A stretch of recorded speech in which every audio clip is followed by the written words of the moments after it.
有冇搞錯？繼續同大家講下北京嘅問題啊！嚇，尋日已經講咗咁啊啲傳言啦，而家發生乜嘢啊？係咪？咁啊，我哋接住咧要講一下。今日主要講一下咧後邊會發生乜嘢啊？好明顯，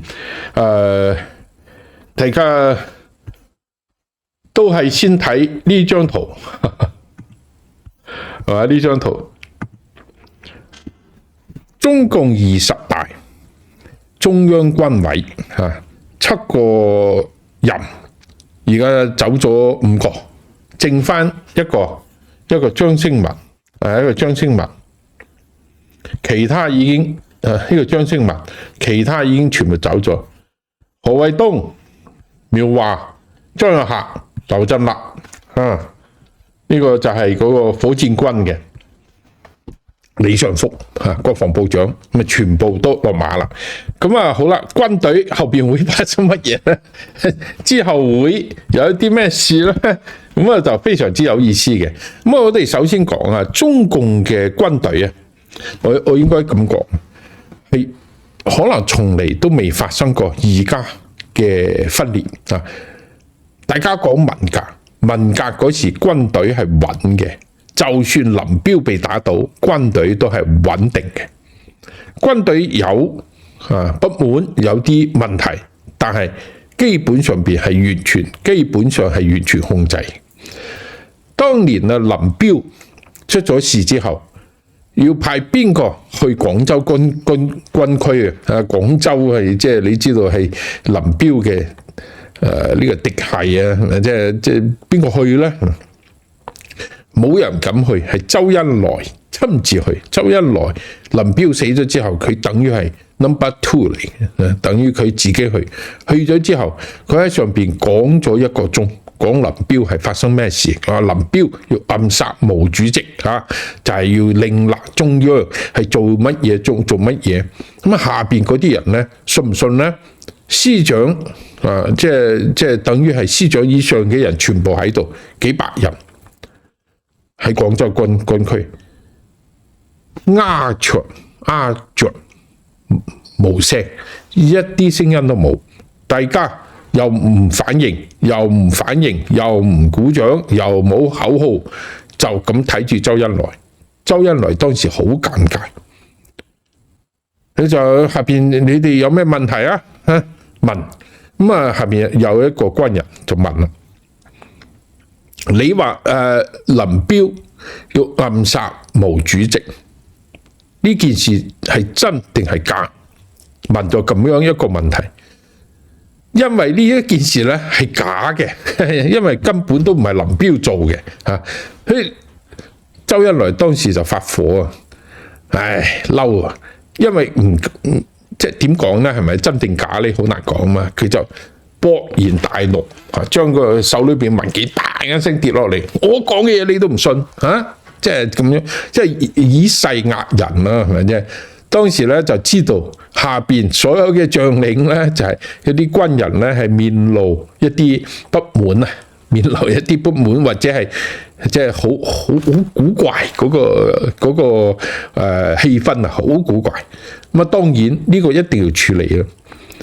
接住咧就係派呢個以前廣州軍區嘅司令咧係叫丁盛，咁啊丁盛就調走咗，就調許世友過嚟廣州做呢個廣州軍區嘅司令。嗰個時間，但係老實講，下邊嘅軍隊係冇可能反抗。原因係乜嘢？原因係毛澤東喺個人權威係絕對嘅，即係你就算上邊嘅軍官，譬如話軍長甚至1-2個師長，你敢做啲嘢，下邊嘅軍人都唔會做。你冇乜可能下邊軍人一睇，哇，嗰邊係毛主席嘅指示，大佬啊，一定去嗰邊啦，係咪？即係，所以當時係完全冇問題。好啦，咁我哋睇而家下邊嘅軍隊發生同樣嘅問題，會唔會係同樣嘅事又發生呢？即係我講張又俠、劉振立兩個人做呢樣嘢，下邊嗰啲人信唔信？服唔服啊？所以而家中共講啊，唔理你信唔信啊，只問你服唔服啊？拳頭睇唔睇到啊？沙煲一樣大嘅拳頭啊！你服唔服啊？唔係你信唔信嘅問題，但係一定係唔信，一定係唔服，即係面服啊，口服心不服啊！口裏邊講係得，你犀利，你大晒，你講乜嘢我做乜嘢係咪？心裏邊係點樣諗係另外一回事。最重要嘅係咩呢？最重要係習近平嘅個人威信、個人權威，完全冇辦法同毛澤東比較。你知道，所以呢個嘢係完全係兩回事啊，係咪？下邊嘅軍人，包括低層嘅軍官，鬧呢個習近平嘅人好多，軍人、普通軍人。大家傾偈嗰時鬧呢個習近平，完全唔知道點樣啊，軍事完全唔明白啊，即係咁完全係講軍隊嚇軍人係一個好專業嘅一個行業。你而家你嘅剩翻兩個軍委嚇，一個習近平，一個呢個張又俠。唔係張又俠，一個張星文，一個習近平，一個張星文。張星文本身就唔係搞軍事嘅，佢係一個搞政治嘅人嚟嘅。張星文以前喺蘭州軍區嗰時，就係蘭州軍區政治部嘅，咁啊調咗去呢個總政治部，一路都係做政委出身嘅。佢根本就唔明白軍事指揮鏈點樣設計、點樣打仗，佢完全唔知。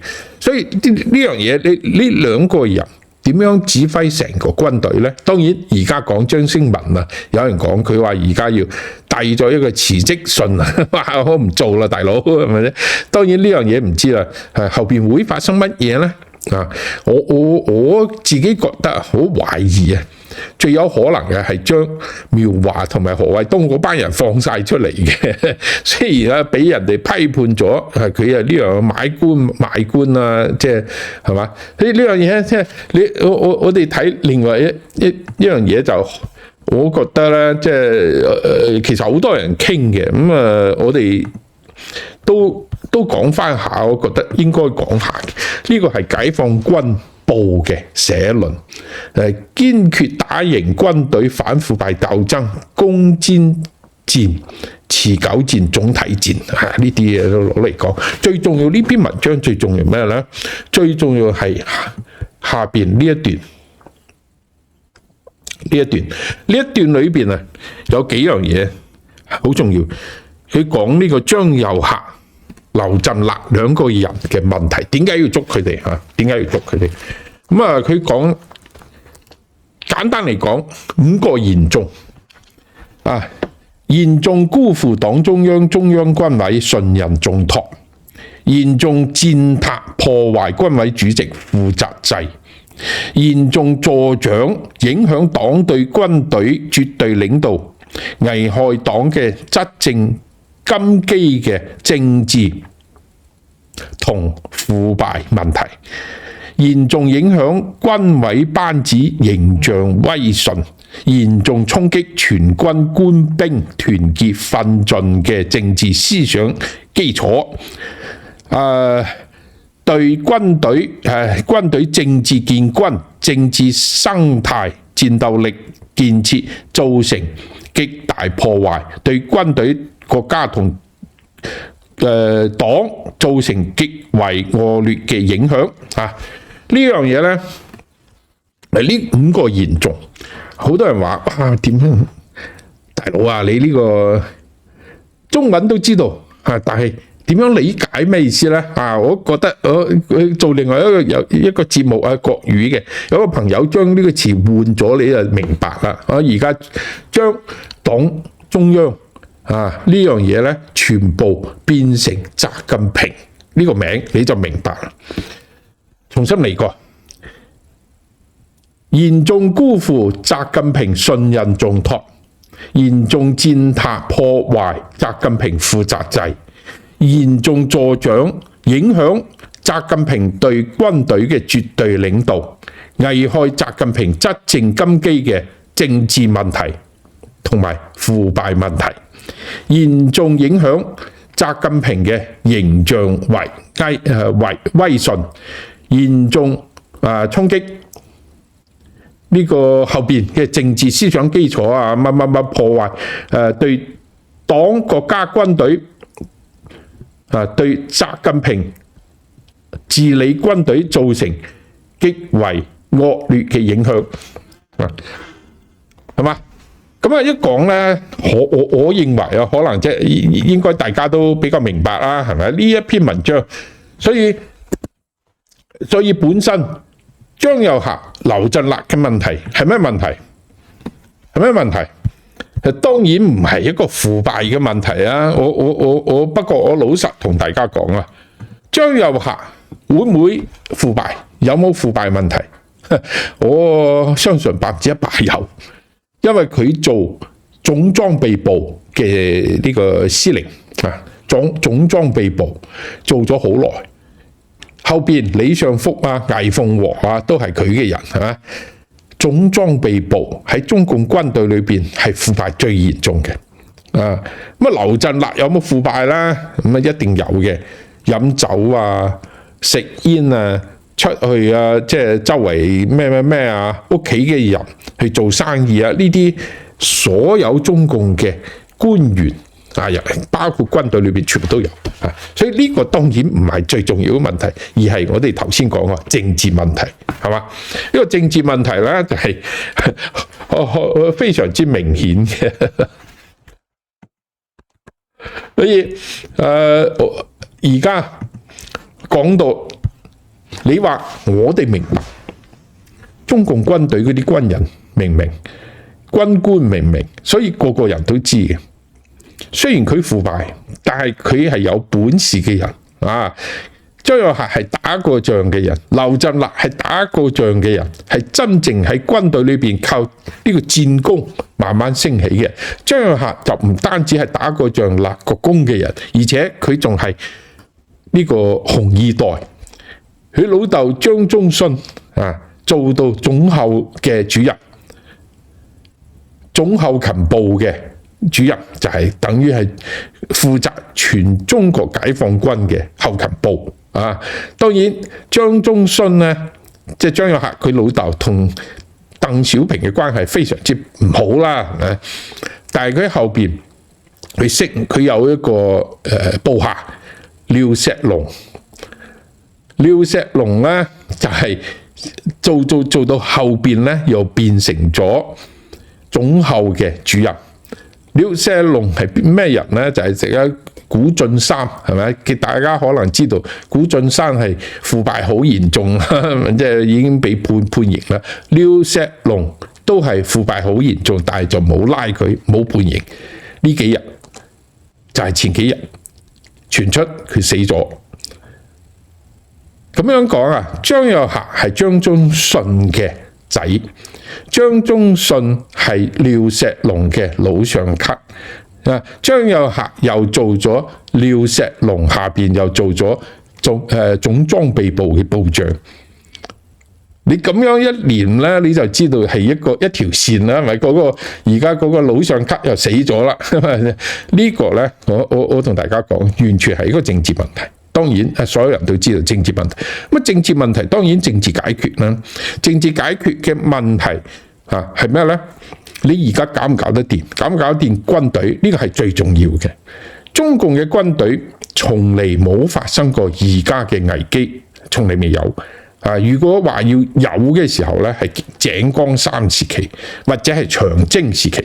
長征嘅時期咧，毛澤東同呢個張國燾兩個人曾經發生一個大分裂，毛澤東就帶咗1萬幾人走佬啊，因為張國燾嘅軍隊有8萬幾人，毛澤東得1萬幾人啊嘛，打唔過佢就走佬啊，即刻走咗。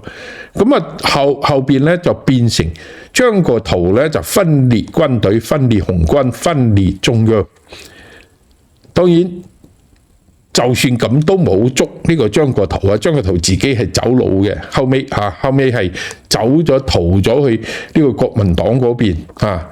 1949年之後咧，佢又走咗去香港嘅，喺香港住咗10幾年。跟住佢就一睇香港左派暴動啊，佢知道唔掂啦，唔得啊，又走咗去加拿大啊，最後喺加拿大死嘅。咁啊，嗰個時期啊，當然係一個最大嘅問題。你知道一個紅軍時期係最大分裂係嗰個時間。除此之外係完全冇發生過咁樣嘅一個問題，因為軍隊啊，你知道而家嘅軍隊其實人類嘅軍隊都係咁，軍隊唔係靠一個人嘅，唔係你一個人幾犀利點，佢係一個機構一個組織，呢個組織就有管理，你點樣指揮命令嗰個指揮鏈點樣落去。呢個軍事行動係好複雜嘅安排，好複雜嘅嘢。即係你唔識軍隊嘅人入咗軍隊去指揮，你一定會出大問題嘅。所以而家我哋就會睇到後邊你習近平點樣去搞掂呢個軍隊呢？你派咩人去搞呢個軍隊呢？如果夾硬你派嘅人入咗去軍隊，咁啊呢一支軍隊嘅戰鬥力會發生咩問題呢？當然呢個大家都我唔使講到好詳細，大家都應該知。好啦，咁我哋講啊，好多人啊，好多朋友講啊，咁啊而家習近平啊，係咪當佢自己係毛澤東啊嘛？佢有極強嘅個人啊，呢個威信啊，喺黨裏邊咧係 No.1， 係咪？即係你其他人完全不可以相提並論嘅。但係我必須要講。權威係唔係宣傳出嚟嘅？權威唔係講出嚟，唔係得把口講出嚟嘅。權威喺黑社會嗰度係打出嚟嘅，係用刀開片出嚟嘅。咁喺軍隊咧就係開戰打仗嗰時立功打出嚟嘅。可能你話毛澤東係咪即係佢有毛澤東係打仗打出嚟嘅？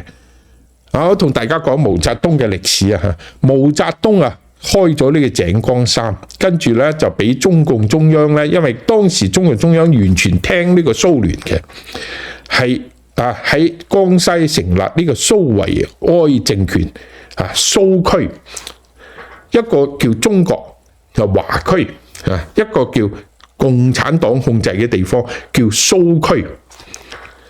呢個完全唔係中國嚟嘅，所以共產黨最初喺中國成立一個國家，唔叫做中國，叫做蘇聯啊，蘇維埃，所以佢哋自己叫蘇區。毛澤東做蘇區嘅主席啊，跟住咧就中央即係周恩來啊、博古啊、李德啊嗰班人去咗之後咧，就剝奪咗佢嘅軍事指揮權啊，留黨察看。因為佢又唔中意嗰班蘇聯翻嚟嗰班人啊，佢就冇軍事指揮權嘅。好啦，長征嗰時咧就帶住佢走，一路走到貴州嘅遵義之後開咗個會，咁啊所有嘅軍人就講啦，喂，你哋唔得喎，好似冇毛澤東啊好犀利啊，佢先至打仗先至犀利嘅。所以當時就成立咗一個軍事指揮小組，3個人，周恩來、博古就係張聞天啦，仲有呢個就係毛澤東，毛澤東係組長。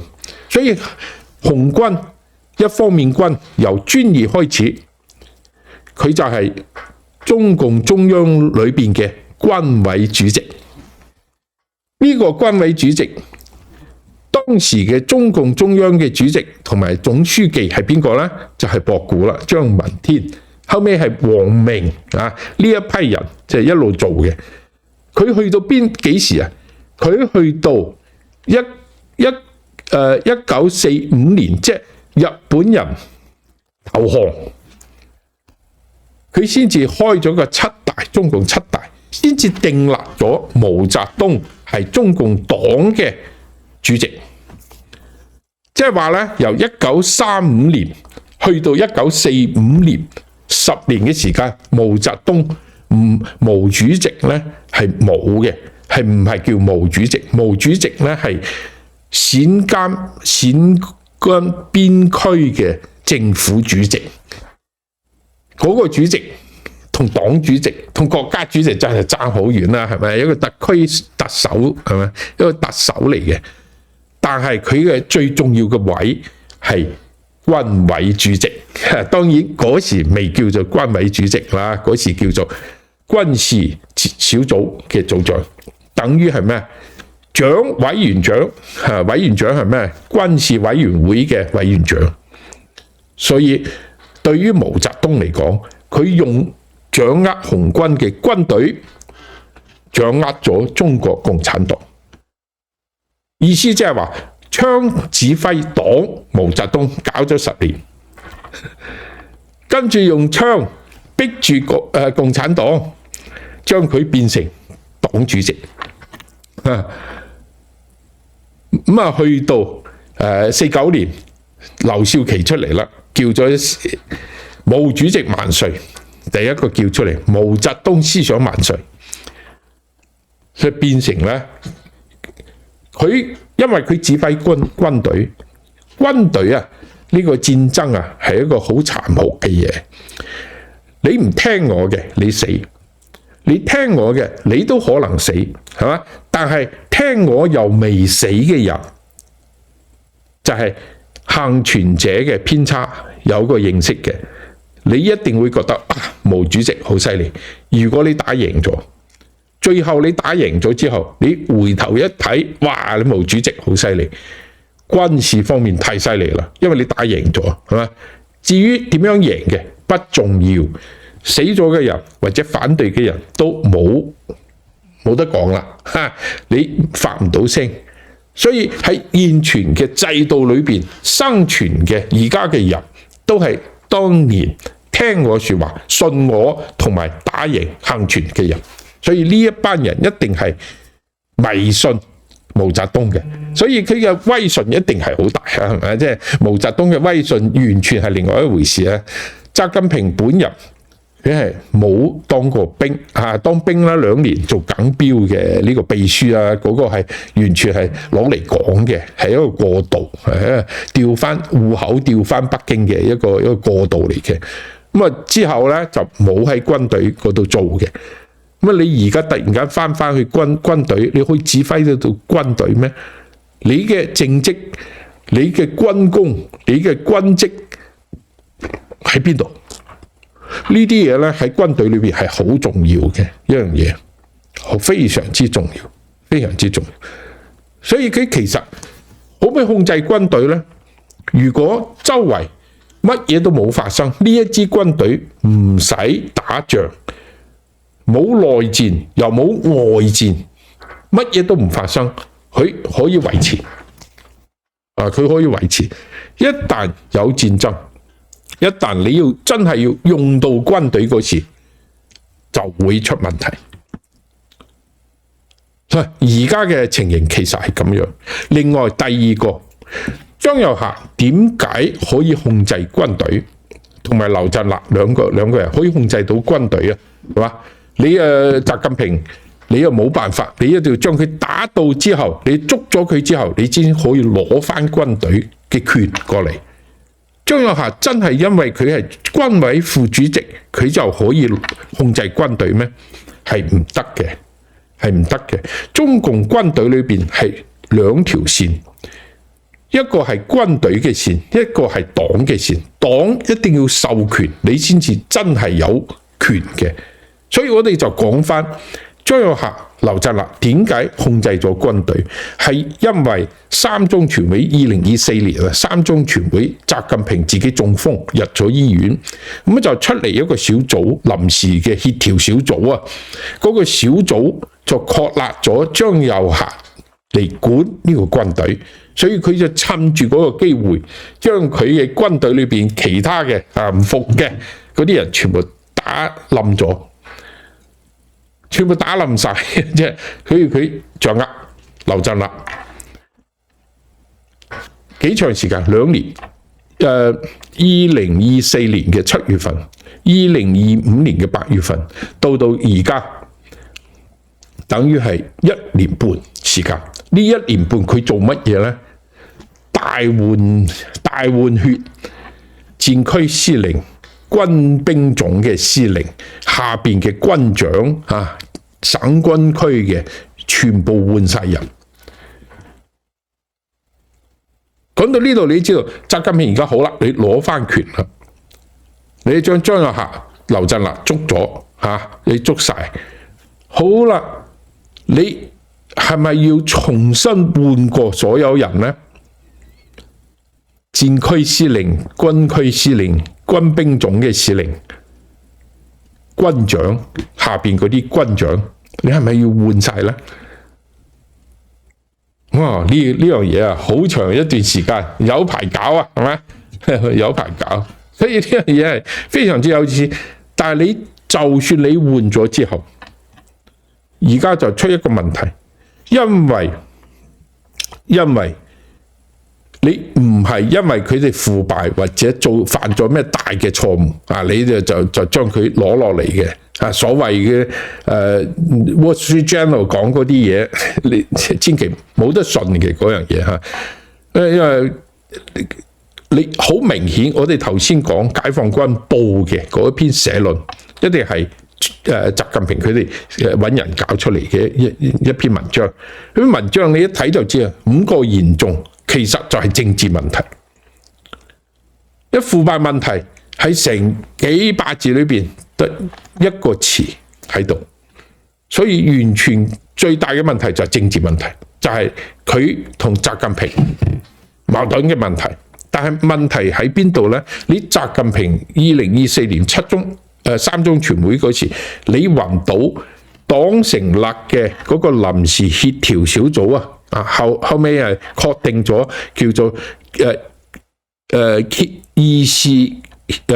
策議事協調小組機構，嗰個小組係一個合法嘅一個小組，呢個合法嘅小組係一個黨內協調妥協嘅小組，等於你一個人將嗰個小組全部否決咗，打散咗佢。中國共產黨啊，咁多年有2個階段，第一個階段係毛澤東，第二個階段係毛澤東之後。毛澤東嘅時候係個人獨裁，同皇帝差唔多。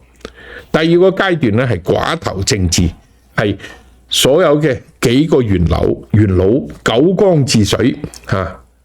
九江治水即係每個人有一派啦，同埋大家協調嚟妥協，我哋傾下有問題啦，傾下，你咁樣，咁我咁樣，啊佢咁樣，即係大家要交換，要協調妥協。之後，鄧小平、江澤民、胡錦濤呢幾屆都係咁樣嘅一個機構，一個制度。好啦，你而家變翻去，你將寡頭政治嘅呢個機制全部打爛咗，變翻你一個人，而且下邊一個得力嘅人都冇，我睇啊一個都冇，冇人接班，冇一個制度性嘅一個命令傳達嘅一個另外一個機制。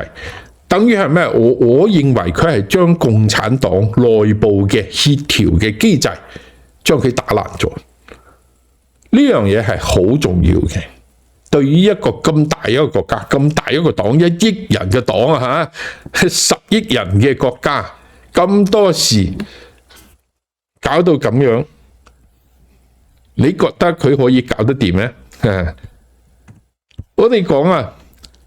最近2年啊，我可以讀下嗰個名嘅，所有人軍隊裏邊落馬嘅人，李尚福啊，軍委委員、國防部長；魏鳳和，原軍委委員、火箭軍第1任司令；苗華，軍委委員、政治工作部主任；周亞寧，火箭軍第2任嘅司令員。黃春寧，武警部隊嘅司令；丁航來原空軍司令，張又俠中央軍委副主席，何衛東軍委副主席，東部戰區司令林向陽，政委劉青松、西部戰區司令員汪海光，南部戰區司令黃秀斌，北部戰區司令王明，中部戰區司令黃楊，政委徐德清。仲有啊，呢個仲未咩㗎？原陸軍嘅司令韓衛國，陸軍政委陳樹同，海軍政委袁華志，海軍政委秦生祥，海軍政治部常務副部長何宏軍，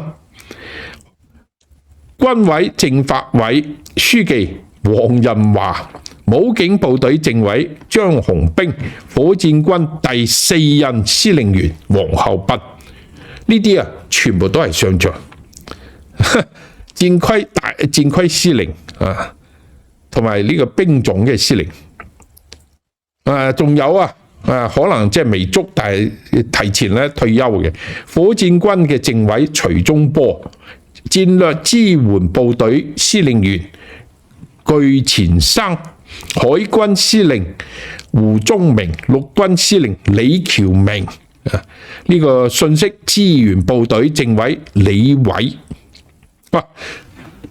未講晒㗎，未講晒嘅。你知道呢一場呢個內部鬥爭啊，比8年抗戰，比共產黨由1928年有紅軍開始到而家，所有嘅戰場，所有嘅戰爭陣亡嘅都要多，高級將軍陣亡。呢一件事呢，絕對唔係咁簡單就搞掂啦，好似毛澤東咁樣，一個人搞掂咗啦。毛澤東林彪死咗之後，佢都搞唔掂。林彪死咗之後，毛澤東其實一落千丈。71年死，佢76年死；71年林彪死，76年毛澤東死。71年之前佢仲喺度游水游長江，76年嗰時喐都喐唔到，老得好快。原因係乜嘢？壓力太大，太驚，諗嘅嘢太多，而且知道自己做錯咗好多嘢。而家喺中國嘅情況係同樣嘅，習近平嘅呢一次呢，就係一個已經去到盡，佢破壞咗幾樣嘢，同軍隊嘅關係，自己嘅迴旋嘅最後嘅空間，同共產黨寡頭制嘅呢個協調嘅機制，以後係冇錯，佢係一個人獨裁，佢一個人，等於佢咁樣講啦，等於佢已經懟冧咗共產黨，佢建立一個嘢呢，係叫做共產黨，其實係習近平嘅朝代，係佢個人嘅朝代。